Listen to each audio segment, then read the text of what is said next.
Hello there, and welcome back to the Endless Kingdom. I'm your anonymous host, and today on a not-so-critical review, we're once again going to be looking into one of Disney's most popular shows, The Owl House.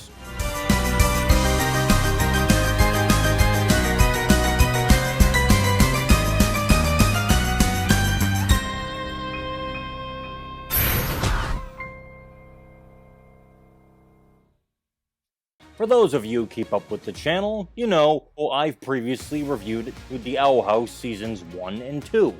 Well, today it's time for Season 3, which happens to be the final season of The Owl House. Weird to think, but it's true. Though Season 3, due to some behind-the-scenes issues, is not like the other seasons. It is composed of 3 different specials, instead of a full ensemble of episodes. Creators managed to work with this constraint, but it's still interesting nonetheless. The 3 specials effectively compose a 3-act structure for the season. The first part is Thanks to Them. The second part is For the Future, and the third part is Watching and Dreaming, the series finale. But first, a bit of a refresher. The Owl House is the story of a young teenage girl named Luz Noceda and her travels through the demon realm. With the aid of a wild old witch by the name of Eda, the Owl Lady, Eda's friend/adopted son, King, the friend Luz makes the assertive and fond of plants Willow, the human fanboy illusionist Gus, and a former enemy turned ally, a hunter. And last but certainly not least, Luz's girlfriend and Amity Blight. Yes, I said girlfriend. Amity is quite the character. Started out as bully/rival, turned to close friend and romance, and with the main character. In the middle of the second season, no doubt. Ain't that something? Rare, too. But I'm detracting a bit. The third season begins where the second season left off, where the main cast escapes from the Boiling Isles, the main setting of the series, to Luz's home in the human realm with her mother Camilla. That's where the first special takes place. Thanks to Them, it is basically a showcase of the character's time in the human realm as opposed to the demon realm where most of the series takes place. There are a lot of ups and downs, most of it hinted through montage, since it was repeatedly stated they spent a few months in the human realm, and so there wasn't enough time for the special, but it was enough to give a basic idea, and showcase how anxious they are to finally return home and end the chaos caused by the Collector, an all-powerful star child who can manipulate reality at a whim, and serves as the most visible antagonist. But he's not the only one. But I'll get to him in the second special. The first special deals with both their attempts to reach the Boiling Isles and the character's issues after leaving. Every members of the cast have different issues, which is nice to see. Lose a sense of guilt due to all that happened. Hunter's sense of misplaced identity. That's interesting to watch. Well, Amity and Gus, well, they're handling things, but you can tell if you watch closely that it's still very difficult. Rather interesting.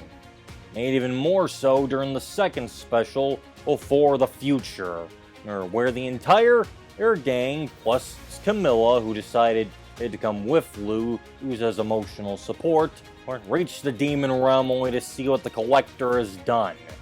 Not gonna say exactly what, for those who care about spoilers, but I can definitely see how it can be viewed as traumatizing. Worst of all, the Collector views it all as a game. Not much concept to the lives of mortals and how they view his powers. And that becomes a pivotal plot point that the characters have to work through. everything is something they have to work through in this season. But considering it's a massive conflict to end the series, that makes sense. Well, for the future's not as impactful as thanks to them and even watching and dreaming, it does take the time to showcase the struggles of the main cast. Specifically Luz and Willow, both of whom have had a lot of stress build up. Well, very interesting to watch and makes the rather mundane feeling of the episode worth it. And frankly, he probably needed this interlude due to the jam-packed action that was watching and dreaming. Non-stop action during this series finale, only save for the tail end. Magical battles, emotional reunions, main antagonist is Emperor Belos coming back with a vengeance to enact this final plan. Rarely a moment where you're not waiting in anticipation. Some of it's admittedly predictable, but at the same time, the Owl House has always been one to foreshadow or call back to prior events. So, it's really not a detractor. Some might say it slows down the action a little. I say it all works. The resolutions the show presents, well, but fast, do come in a way where it all flows together.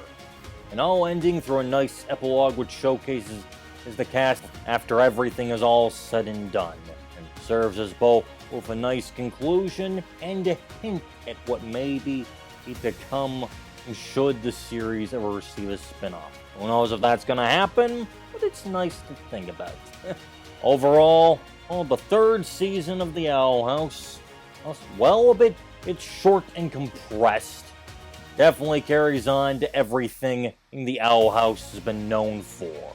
Character stories, horror-themed adventures, magic every which way, a bit of romance sprinkled in just the right amount. It's not overwhelming. Some relaxing comedy moments, all that and more, and then some. If you enjoy the first two seasons of The Owl House, you will not be disappointed. And or if The Owl House Season 3 is the first thing you've watched, you've got something to look forward to.